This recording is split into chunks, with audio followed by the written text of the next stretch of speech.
This KFAN podcast is sponsored by Builders and Remodelers, exclusive Twin Cities provider of Elements Windows. Get the highest quality windows at unmatchable value. Visit buildersandremodelers.com for more details. Yeah, they're both going to get work, both going to get reps, and very much looking forward to our whole team getting back out there.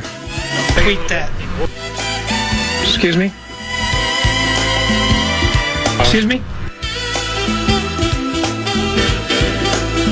This is your Who's Gonna Fix It First Leader Fan Radio Network. He's got big balls. And KFAN.com.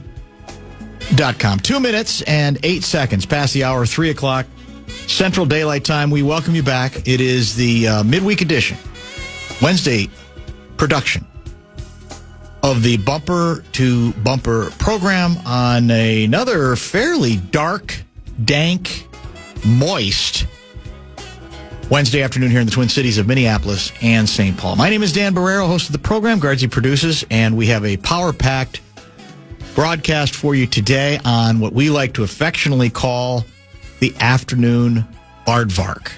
Some days we're the beast. Some days we're the aardvark. I don't think the aardvark is a very violent animal. I don't think it's one. Is your average aardvark aggressive? I've never heard of an aardvark attack. Florida but if man you push them, attacked by an aardvark. But they got their limits, is what I was told. If you push them too hard, it's a slow burn. They're going to defend themselves. Yeah. I wonder if we have any aardvark owners out there. Does anyone? I hope not. How often is it even legal to have an aardvark as a pet? How many of them are out there in the United States of America? I don't know if there are any aardvarks in America. Is that true? Well, just other than the zoo? Yeah, just Googling it right now. Okay. They're mostly native to Africa, right. It looks like. And I don't know if any have made it over here or not. Okay. I'm sure at a zoo, yes. Somebody will tell us. We've got some great aardvark minds out there. You know that. We got specialists who handle pretty much everything. We'll be with you until 6:30 tonight. It's another distance show, correct? Should be. All the way until 6:30 this evening. And the emotional part is Mace will be in my face today. He is back not in the Fargo studio where he has been living and bunking up for the last several weeks. He is in our studio here in St. Louis Park. Mace in my face at 4:02. Kessler in your keister will be at 5:30. And also in studio, we think? He'll be here. He didn't go back to Italy on his own, did he? I don't think so, no. I don't think he did, but we'll find out. Close circuit to John from Hastings. No, we did not get Tibbs. Now, I actually feel a little better about Tibbs ignoring us because I did happen to listen to a little bit of Frank Isola this morning. And they had been in Minnesota yesterday. I think he was doing the show originating from Milwaukee this morning. Remind me, there are a couple of very funny stories he did tell us about his time in Minnesota on Sirius XM NBA channel.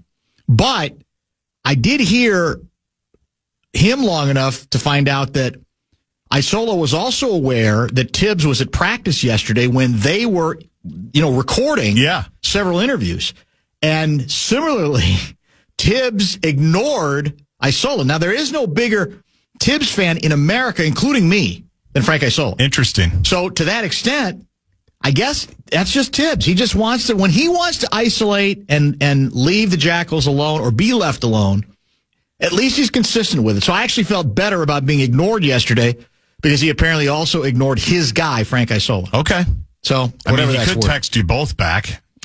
Just keep the channels open. I don't disagree with that. You know who I think would text back? Our 3:30 guest. 100%. You hit me with this news cold. I had not heard anything about it. In fact, I didn't completely understand it till I read the release that you had sent to me as well. You texted me that we're going to have Tom Crean on the show at 3:30. And I thought it was to announce he's got some big new national sports analyst gig Right. via FanDuel. But the good part is the detail here. The detail is he is going to be the Wolves specialist pregame and postgame half the time on the Minnesota Timberwolves FanDuel TV broadcast. Now I think sharing the games, I think 50-50 or close to it with Rebecca Brunson, who did it last year a lot, right? Yeah, she's done it the last couple of years, I think. So Crean goes local with us. How much of a cut do you think we deserve? Any? Do you think he might throw us a bone? Because this is really big time, I believe, for a local team to have Tom Crean as the analyst. I mean, this is not small time. No, it's not. Forget whether he's been on with us and has established a relationship with us. This is a guy worthy of national for sure analysis when it comes to basketball. And the fact that the local team was able to assign him somehow, some way, well, I shouldn't say the local team, in conjunction with FanDuel, that is a big, if you're a basketball fan, you should be delighted. You should, exactly right. I mean, this gives that whole broadcast much greater credibility as far as I'm concerned. I don't know if there's a better local broadcast in the entire NBA. It was already good. I agree with you. Right? With Grady and Horton and Jim Pete and Marnes, obviously. And then you add to that Tom Crean. Yeah. Are you nuts? Are you nuts? Yeah. I had to read the release like 4 times. Because that's very good. And for us, I mean, again, when we do shows from the cage, I'm assuming it might be a little easy to get them over there with us because we've already got a long-standing relationship. So I'm looking forward to 3:30. I'm looking forward to maybe even having him on more often than we have before. And the guy, this shocked me. I got to admit, I got to give credit where credit is due. The first person who reached out to me to text me to congratulate us regarding this particular breaking news that you passed along? Who is that? Kevin Fulness. That's emotional. How magnanimous he, Fulness is a hockey guy. Yeah. But that's how generous he can be. He's excited. He should be. About the Tom Crean edition. Absolutely. So I'm hard on Fulness sometimes, but in this case, I think I got to give him his due. I mean, that's rising above all the fraternal nonsense that takes place, the back and forth thing about stripping me of the ambassadorship, all of that stuff. It's pretty good. Anyway. We're happy. We're very pleased for Fulness and very pleased for basketball fans are the winner in Minnesota, in my opinion, for sure. Who is going to fix it first, Gartsy? What needs to be fixed? There's so many things. You know what needs to be fixed? What's that? In the case of both your Golden Gophers and your Minnesota Vikings? Stopping the run? Stopping the run! That was a good guess by me. Honest to God, what is going on here? Whatever happened to good old-fashioned meat and potatoes football? Defensive football. Here are your pertinent nuggets. The Vikings currently rank 23rd in the league when it comes to stopping the run, allowing 4.5 yards per carry. That's ridiculous. It's a little frustrating. We are reminded by Andrew Kramer that the club ranked 8th in run defense in 2023 and 4th last year. We're nowhere near as good. Vikings 10.2 missed tackles per game are up almost 2.5 tackles from a year ago. Ivan Pace Jr. used to love the guy. He leads the club with 10 missed tackles. He only missed 12 in 12 games last season. So we've even had, I think it's been several weeks where I've gotten quotes, read quotes from B-Flow. We got to worry about the unsexy stuff. We keep hearing that, but we don't seem to be doing anything about it to this point. Meanwhile, your club, Golden Gophers, 58 missed tackles when they started playing against Power 4 teams. Yeah, that's frustrating. That was September 13 at Cal. That's an average of 14.5 missed tackles a game, according to Randy Johnson's Star Tribune. Minnesota is allowing an average of 174.7 yards rushing per game in Big Ten play. That's 16th out of 18 in the conference. So I'll throw the question to you. Which team will fix it first? Which team has a better chance to fix it first. In fact, wasn't Purdue didn't the Boilermakers go into that last game one of the worst running teams in football? And what did they end up with? 400 yards rushing? It was a lot. It was like Gophers against Michigan, the game they blew. Yeah. Right around Halloween. So you tell me, which team is more likely to fix it first? I think the Vikings, because Blake Cashman's coming back, right? We think. He talked yesterday, I want to say. I think the Vikings are getting their reinforcements back, so I'm more apt to say that they are more likely to fix it first. Yeah, you read my mind, because they can at least get guys back, suggest or pretend that it's all about the guys missing. We may find out it's bigger than that. It may be more about the line of scrimmage and who we traded away. But those are legitimate run stoppers, especially Cashman, that the Vikings have been missing. I don't think the Gophers have any significant injuries in its front 7 or 8, correct? Not there. The quote that Cashman said, though, applies to the Gophers, where he talked about, we're not doing a good enough job just kind of tackling in the spot. I think he called it leakage or leaking yards. What should be a 3-yard run turns into a 7 or 8 yard run, and then you're in the meat grinder. That's 100% a Gopher issue. It certainly was against Purdue, where you've got a guy there and you hit him and he drags you forward for 4 or 5 yards. All of that stuff adds up. There's no question all that stuff adds up. And it still matters even in a passing league, if you want to call the Big Ten a passing league or not. Certainly the NFL has become a passing league, although I think a little less so. We're seeing a little bit more of a trend back to the running backs. At least a little greater balance, and you cannot give up these kinds of yards, because the Vikings have given them up against forgettable running backs and very good running backs, right? Does not seem to matter thus far. The Fan and 2 Men and a Junk Truck want to give you a shot at our Bonus Bucks contest. It's our national cash contest, and you can enter the keyword check at KFAN.com. Go to KFAN.com and enter the keyword check.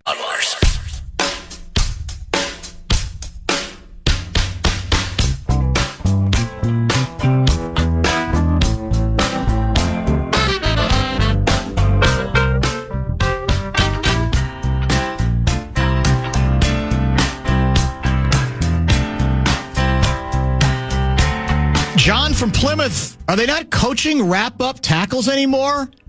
Too many guys are trying to just knock a runner down with a hit.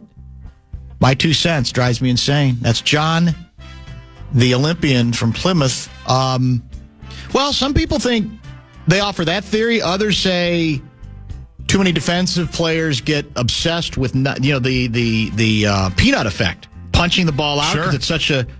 It's so widely celebrated. It may be a combination of all of those things. I don't know. 715 guy, Dan, it's the Harry the Horrible effect. Trading him to the Jets gave us no depth on the defensive line. Yes, we've been better the last couple of years stopping the run. Well, we're going to find out this week, because you're damn well sure the Eagles are going to try to figure that out again, because they need to. They need something. While native to Africa, aardvarks can be found in some zoos across the United States. There are only about a dozen aardvarks in U.S. zoos accredited by the Association of Zoos and Aquariums. Good to know. Making them an uncommon sight. That would seem to indicate if someone has a pet aardvark, that would be illegal and unlikely. But there's people out there who are weird about animals. Yes. And I assume is there a black market for aardvarks? I'm sure there is. There is for everything exotic else. Animals in general. Exotic animals, yeah. No question. Speaking of aardvarks, in the 1970s, there was a kids show called Wonderama, which prominently featured the song, Does Anybody Here Have an Aardvark? That's from Lester. I have no recollection of that program. Do you? Of course, it was a little before your time. No, I do not. Does anybody here have an aardvark? Huh. I wonder, he named it as Wonderama. I don't remember that. I wonder what network that show was on. Coming up at the bottom of the hour, Tom Crean will join.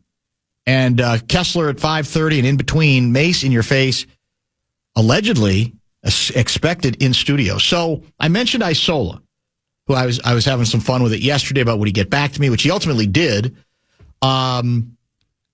He did not ignore us, but I found out why he was so difficult to get a hold of yesterday. I don't think it was because there was any bad blood or necessarily that I'm dead to him. But as you know, he is the emergency backup host on Pardon the Interruption sometimes. That's right. So as he was telling the story this morning, he's in Minnesota. Well, I'm sorry for those who, Minnesotans who are outstate. It was Minneapolis in this case. It was. It's not, I'm not trying to offend anybody. And he gets the call at like noon. We need you to tape Pardon the Interruption today. He said usually because he's a planner, he brings along just in case a coat, a sport coat, and a shirt, like a button-down shirt. But he didn't have either. So he furiously tried to basically navigate the Skyway system. Oh, boy. To find a department store that would sell him a suit coat or even a sport coat and a dressier shirt.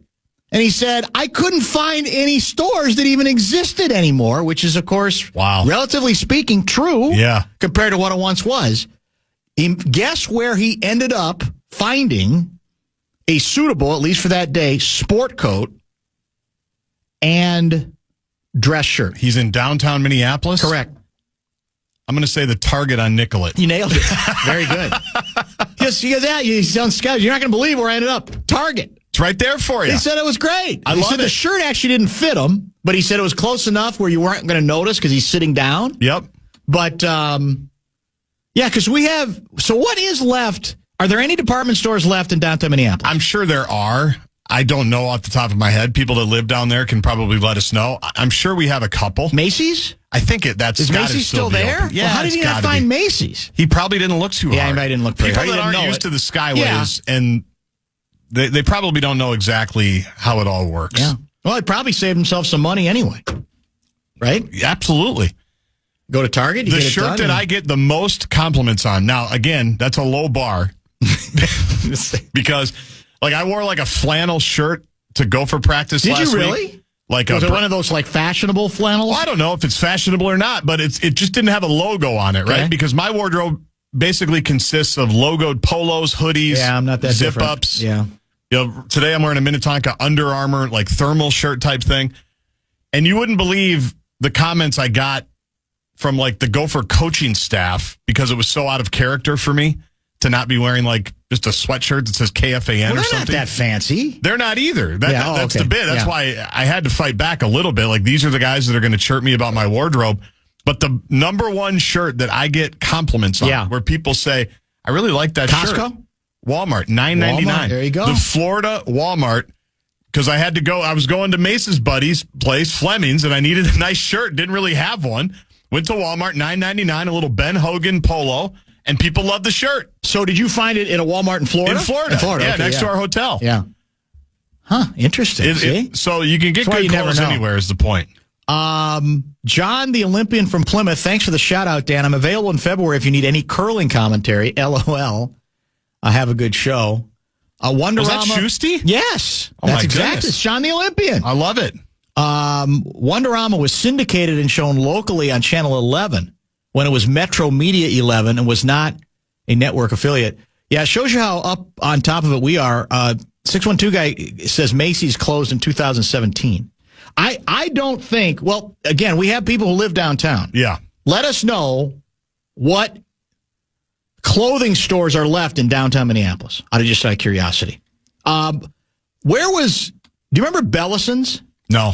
Bellison's, I don't know if there was ever one. I want to say there was one downtown. There was definitely one in Edina. Yeah. Every time Jay Barreiro came to town. Oh, yeah. We were talking about we'd go to Bellison's and he'd clean the place out. They loved him. They saw him coming. He got 3 jackets. He was great. And I got a few things as well. Because then it became kind of it's infectious. I might as well pick up a couple things too. Well, I do remember when he passed away, your hand-me-downs from him were unbelievable. Yeah, they were actually for good. years. I still have them, and they're still sitting there. I know, but you say these are Jay's shoes. Yeah, I know. He's like, these are nicer than anything I have. He lived right. Ben Hogan shorts from Walmart Whale. They do. It was awesome. The 507 guy. I should probably go back. Hubert White in the IDS recently closed. That was the last. Yeah. That is sad. IDS had some bangers. I mean, we knew things were in that regard have not come back anywhere near the way they should, but that's Mace was a big Hubert White guy. That's a little sobering. That's true. Well, he had a deal with him, didn't he? Yeah, I think he did. Pretty sure he had a deal. Hubert White, as he would say. That's true. White. That's true. Jackson Gray's a good store. That's in the North Loop. Oh, yeah, that is a good store. Jackson Gray's a great store. That is a good store. There's in several malls at this point as well. The most famous aardvark in the world, Arthur the Aardvark, resides in Elmwood City, Pennsylvania, so sadly he is likely an Eagles fan. Now, is that in a zoo in Elmwood City, Pennsylvania? Or is there some other place that Arthur the Aardvark is located? Well, I would assume it's a zoo. I don't think Arthur's got like his own place. I'm just wondering. Who knows? I don't know what the rules are. Yeah. I have no idea. Philly's weird, or Pennsylvania's different. Yeah, how many Eagles fans do you think will be in the crowd on Sunday? Too many. Yeah. But there'll be a lot. And you know what's sad? We'll welcome them. I know. Like we did. We're more civilized. Like we did to the Super Bowl that year. Yeah, I just hope. I don't want any of those fights like the one I saw, Commanders versus Bears. That was awful. Not involving players. That was in the crowd. All right, let's stay on time, come back, and chat with Tom Crean. New Wolves analyst. You can't make it up, man. I'm glad we invested in him because now, starting at 3:30, maybe it'll pay off. Great news on our guy Tom Crean and his connection now, not just with Anthony Edwards, but with the coverage on Minnesota Timberwolves TV broadcasts. All of that from our guy Tom Crean.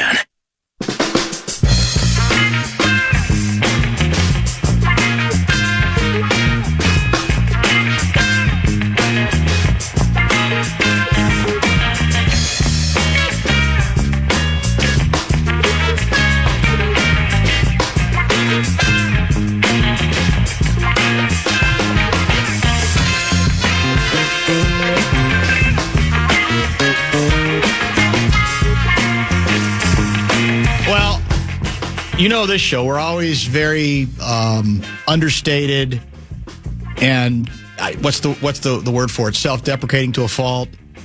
Never would we brag about, and the Wolves figured out Tom Crean's a hell of an analyst. Wonder how they figured that out. We would never, ever go down that road that they finally caught up with us.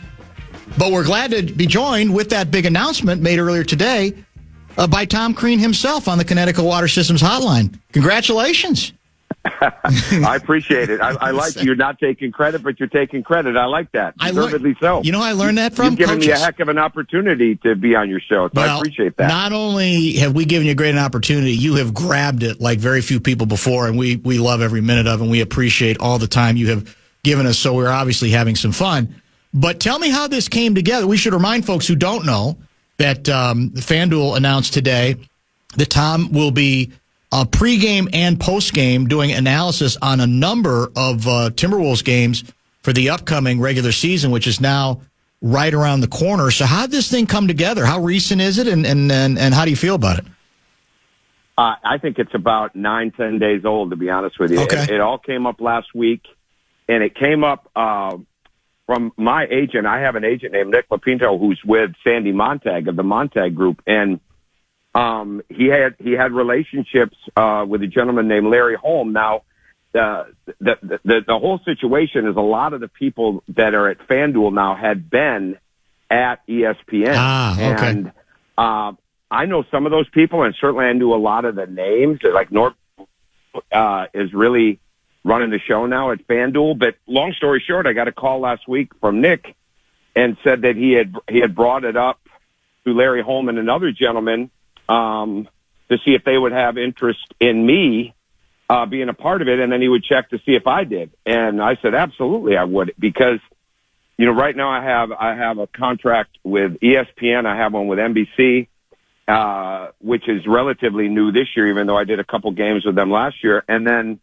I did a lot, especially during the tournament, for Westwood One. So to get an opportunity to do the NBA, to get an opportunity to with a team that I watch every night and have great respect for, and obviously with Anthony there and the respect level and love for him, I mean, to me, it was a no-brainer if that's what they wanted to do, and they did, and it all got done on Monday, and we had some talks about it yesterday, and all of a sudden there's the release. So it's really, really really fast. That's outstanding. But I'm excited about it. I said this. I'm not just saying this because you're on the air. I said it earlier, and I mean it. I think when a single team in the NBA can get somebody worthy of national stature, because I think you're that good at doing this stuff. That's great for not just the team, but I think the fans, right? The basketball fans who follow this thing. I think it's such a win-win for everybody. So I'm happy that worked out. And selfishly, it is even better for us because of the relationship we've already been able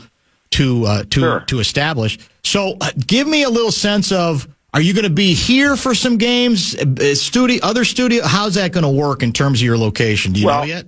The majority of it, I think the majority of it is going to be virtual. It's going to be at home, wherever I'm at. And so basically it's going to be home. I will be in Minneapolis early during the season, and I won't have the first game with the Pacers, but then I'll be in there when they have that homestand. So I will actually be in Minnesota, nice, which is going to be great. But and I'm sure there'll probably be some other trips like that during the year. But most of it will be where I'll be set up. In fact, my wife is all excited that she's wanted me to get a setup at home, and now we're going to end up doing that where I have that set up right in here. And there'll obviously be some, I could be traveling where I'm sure. Doing a game somewhere the next day or that type of stuff. It's just, to me, and I've said this to anybody that ever inquired with me or to my agents, I just really want to work. When you're used to working 355 to 360 days a year,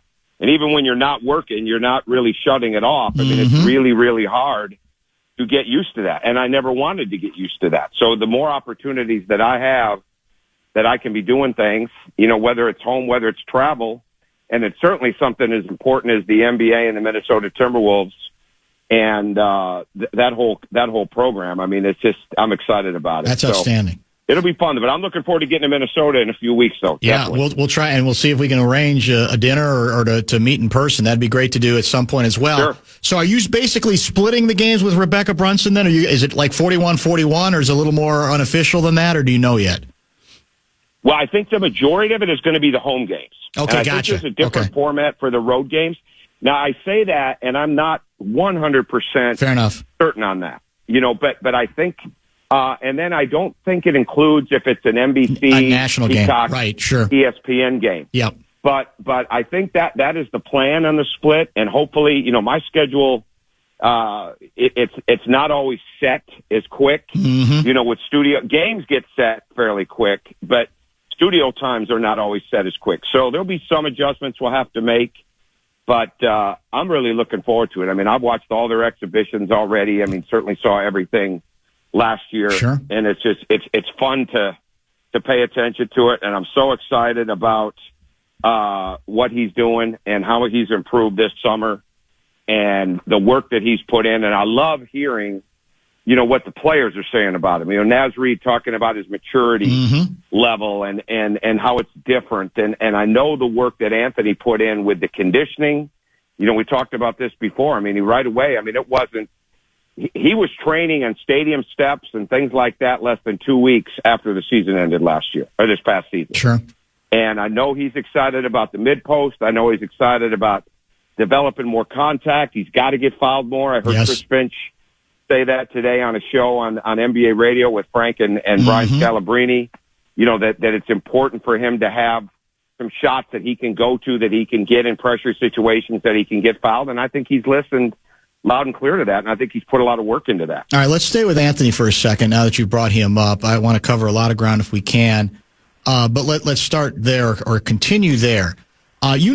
Trent Tucker, I think, or you certainly know of him, and I heard him again the other day say, we're all trying to figure out, okay, what is the next step? How do you get Edwards to the next place? How does the team collectively get to that next spot? As good as it's been the last couple of years, you want more. You want to at least maintain and get a little bit better. It's his opinion, Double T's opinion, that if the Wolves want to get more out of Edwards offensively, they actually have to take the ball out of his hands more than they have, that he needs to play off the ball more. Even if you want to do stuff Anthony had talked about, I'm working on posting up, a la Kobe, a la Michael, turnaround jump shot, baseline, that kind of stuff. Tucker thinks to make this work, you actually have to take he can't have the ball with all the responsibilities that come with doing both as much as he's had with this team. Do you agree? You think it's more complicated than that? What do you think? I think it's a combination, and I do agree, and because, and I've said this on your show many times, he's at his best, and you saw this a lot last year. He could make threes off the dribble, but he also shot a ton of catch-and-shoot threes, right, which was really, really important. He's got to move more without the basketball. And there are times, and I loved pointing these things out to him, every chance that you watch a game and say, man, if you caught that ball in the break and you just attacked the rim, or you ran a little bit harder on the wing and they threw it to you, you were going to have a dunk. Like, he's going to score more, and he's going to score efficiently when the defense has got to chase him and react to him, not when they can proactively get set to guard him. And too many times the defenses are built around him with the ball, and I think he can take advantage. And I think Chris understands this. I think, just listening to some of the interviews, I think Anthony understands this. I think you're going to see ways for him to dribble into ISOs. You're going to see ways for him to attack the wing. The last thing that team needs to do right now is be heavy ISO early. Right. They don't need that. They need to get that movement. But I think we go back to the Oklahoma City series, which said a lot about that series. To me, said a lot about where Anthony's got to get better. He's got to move better without the ball. He's got to get the cutting game going even better. He's got to use the baseline more. And what I'm seeing early with him right now is he's got to be more definitive when he doesn't get the shot. Okay. And it's early, like, okay, am I going to the glass or am I getting back? He's still inch for inch one of the best rebounders that I've ever coached, even and could be phenomenal. Now it comes down to what do they want to do in Minnesota? What are their expectations for him with the glass or with transition? But right now he's got to get himself into a place where, like, okay, I'm either back and I'm taking this away, or I'm sprinting through and trying to get an offensive board. Yep. And I think him being in a movement mindset, not a waiting for the ball or having to have the ball mindset. That's the part that I would add to what Trent said. There's too many times he's waiting for the ball rather than being proactively cutting, moving, and looking for openings. And I think he'll mature into that this year. I really do. Those are great points. Tom Crean, kind enough to join us. He's going to be doing plenty of TV analysis on the Wolves this upcoming season, as was just announced earlier today on FanDuel. There's been a lot of talk throughout training camp about the team wanting to run more. This is a team that did not run very much last year. In fact, I think the new rule is you can't have, that too often last year when they looked at tape, it was we had two guys running back for the ball in the backcourt, and they're trying to wean themselves off the players out of those habits. Everybody wants to run more, I think, Tom, but sometimes it's easier said than done. In your experience and knowing the personnel on this team, because not everybody is built, you could say, for a running game, how do you make that work? How do you think this team could make that work? It's got to be thrown ahead. I mean, it sounds simple. It's not. But the Pacers showed that the Pacers were far and away the best team running because they were the best team at throwing the ball ahead, especially when Nembhard had it. And I think when you watch Anthony, and I watch it this way a lot, like when he gets out and runs, and if they give him the ball, like that's a place where he can do something against an unset defense, against a rotating defender. And then because he can pass and see so well, if the rotations are there and they get down into the lane area to cut him off, well, he can make the kick out. And I think running is hard. I think it's very, very easy in this day and age to think you're not going to get the ball on the throw ahead, and especially when you have numerous guys that can bring the ball up. And I just think if they emphasize, they don't have to be the Pacers with the throw ahead, right, but they've got to be more so than what they've been. And I think when the ball is thrown ahead, that is where the encouragement for the player, they get that initiative, like, okay, if I run, something's going to happen. And I think that's, I think the interesting things with this team is I think DiVincenzo is going to have a fantastic year, and I don't know him. Obviously, I don't know him personally like that, but I follow him. And I think you put him in there now for that second full year in there, understanding the system. Obviously he got traded the night before the season or whatever it was last year. I think he can do so many things for that offense and I'm going to go back to what I said after the draft. I think they're going to do a great job, and you can see it already. You can see it coming even in the exhibitions. They've already done a good job of making Barreiro better, right? He's not ready. I'm not saying he's ready today, but he's getting better. And I think when you have a player that's exploded on the scene the way he has in the last 4 or 5 years and really didn't play basketball, so everything is so new for him. And from everything that I've ever heard, he's a great guy, a very, very respectful guy, family guy, sponge of learning. And when you watch him play, you can see some of that stuff coming out. And I think eventually, I heard Chris say this in that interview, that they've got to figure out how they're going to play more defensively when Rudy's not on the floor. Yes. Well, I think as this season goes on, Barreiro is going to be a part of that. And then the other guy that I think looks like he's really figuring out how he can help the Wolves early is Terrence Shannon. I think the corner threes, the way he gets to the glass, the way he runs, I think if people are patient, those guys are just going to keep getting better and better, and I think DiVincenzo is going to have a great year. You've been very honest with us last year going back, I think it may have been the postmortem after they were eliminated, about Dillingham and whether he is ready to make a significant step this year. And I'll be honest, again, I know he had a huge game, I think it was last night, although, again, it was not against their best competition. I don't see it yet. I loved them getting him. I love their aggressiveness in getting him. I'm not giving up on him, but I'm not ready to say he's on the verge of making a big jump. What's your view on him? Because, there's a lot of young guys in this group. Some of them are going to have to start playing, right, because of some losses. Mm-hmm. But where he fits in yet, I'm still not sure he gets how to try to control an offense, how to go about his job as gifted as he can be offensively. I'm with you. He is better, though. He's definitely better. You can see it even in these exhibitions. He looks a little stronger. I think a guy like that is so used to having the ball in his hands. He's so used to doing whatever he wanted to do, and he's effective that you don't want to take his initiative away, but you don't want to put him in a situation that he's got to do too much. Like right now, he's not a great help defender, right? He doesn't understand all of that yet. But, like, if you give him one job and say, okay, we're going to deny this guy the ball, all right, we're going to deny him, we're going to make his catches hard. A young player can do that, while he's learning day in and day out.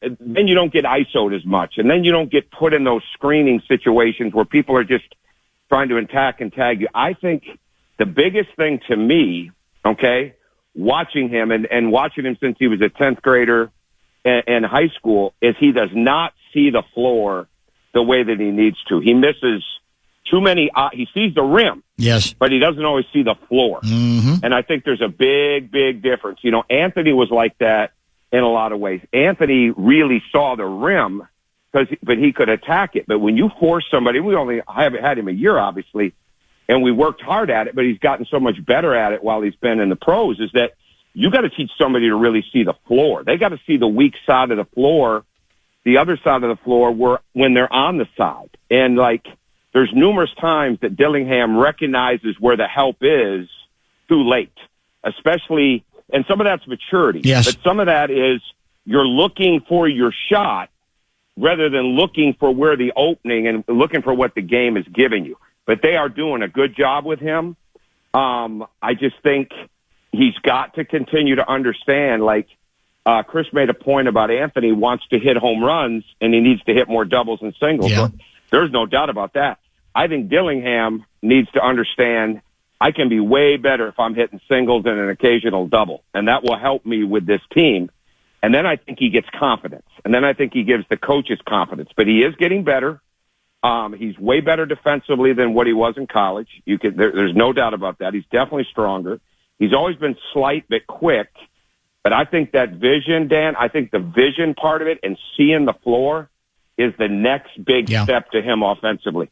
How well do you know Finchie? And regardless, what are your impressions of him? What stands out to in terms of what you see? I don't know him. I don't know him really at all. We've exchanged some texts, but I'm thankful because I know that he cleared this, right?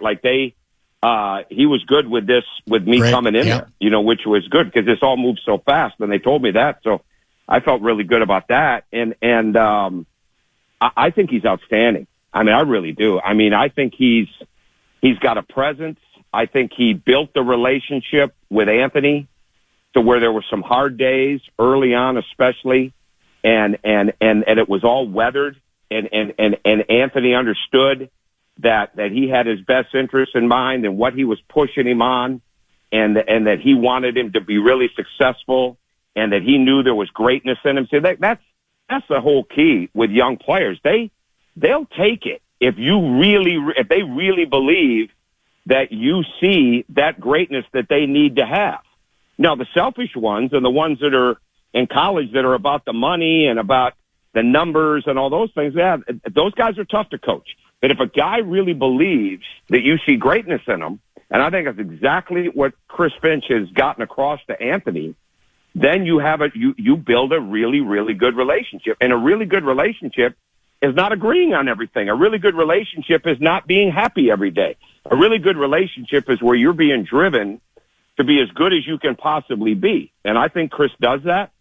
From my judgments of talking to Anthony and from watching from the distance that I'm watching it, I see that. I think that team is getting better. I think it's a really good staff. I think the fact that he's got that continuity on the staff, the fact that he kept Pablo on that staff when the Knicks wanted him, yeah. Like there's a lot of good things happening in Minnesota and with the coaching. And then he lets, like Chris Hines and Anthony have a great relationship. Well, he allows that to happen. Mm-hmm. But at the same time, Anthony knows Chris is the head coach. So those are the things. I think he's got great schemes. He's an open-minded guy. He's got tremendous experiences.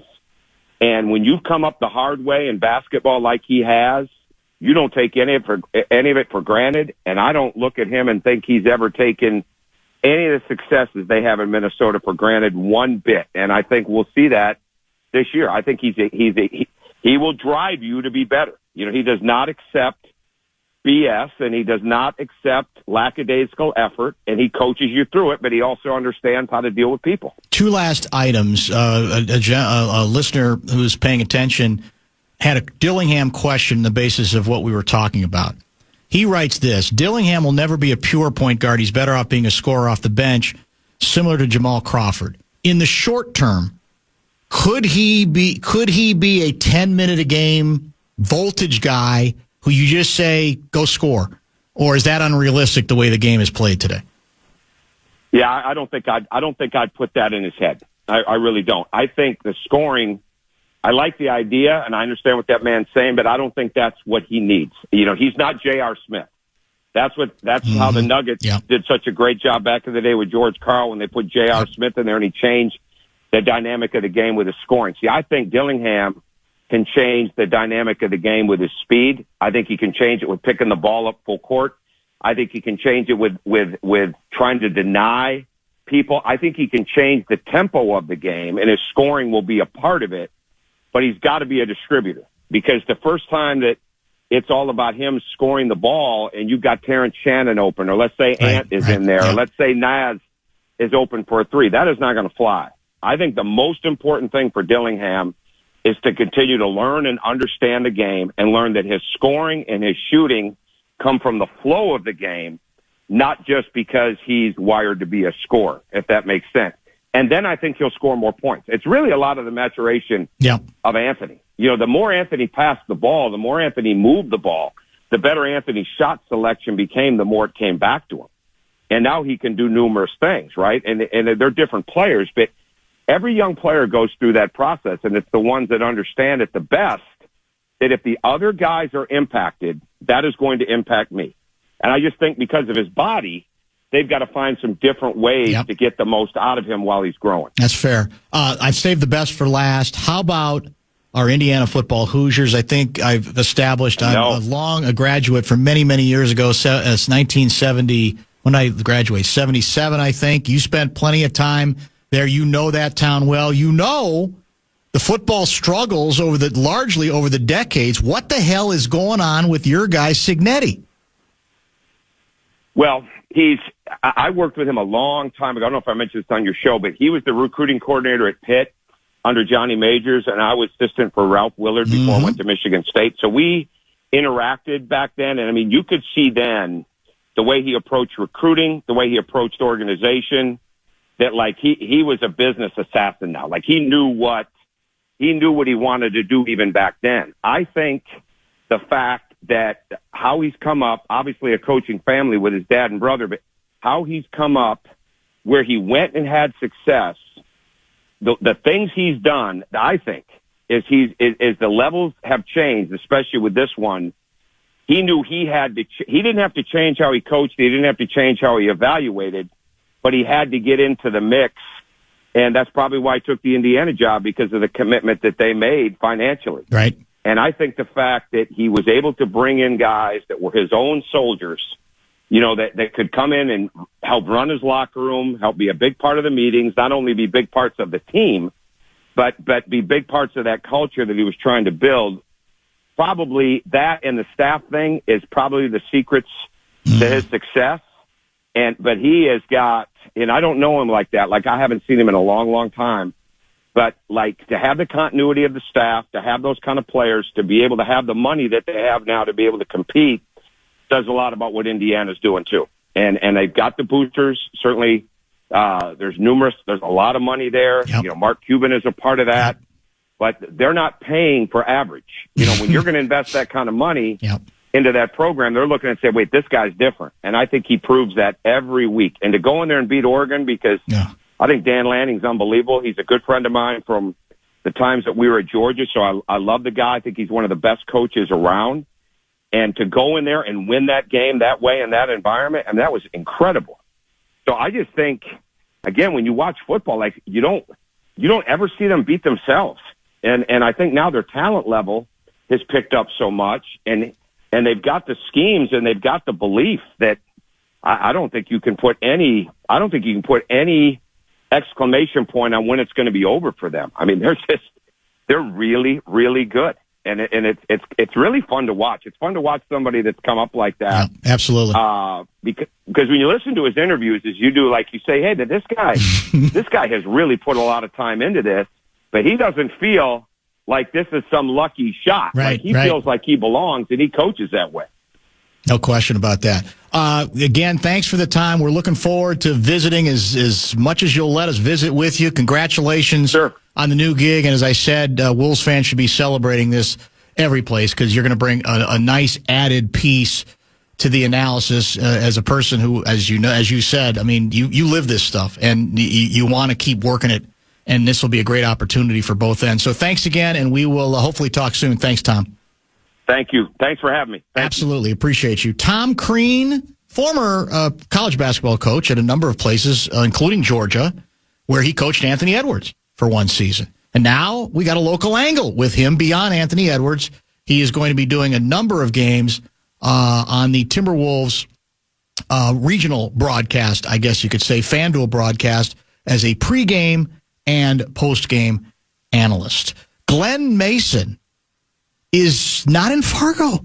No, he's in Gargie's studio right now.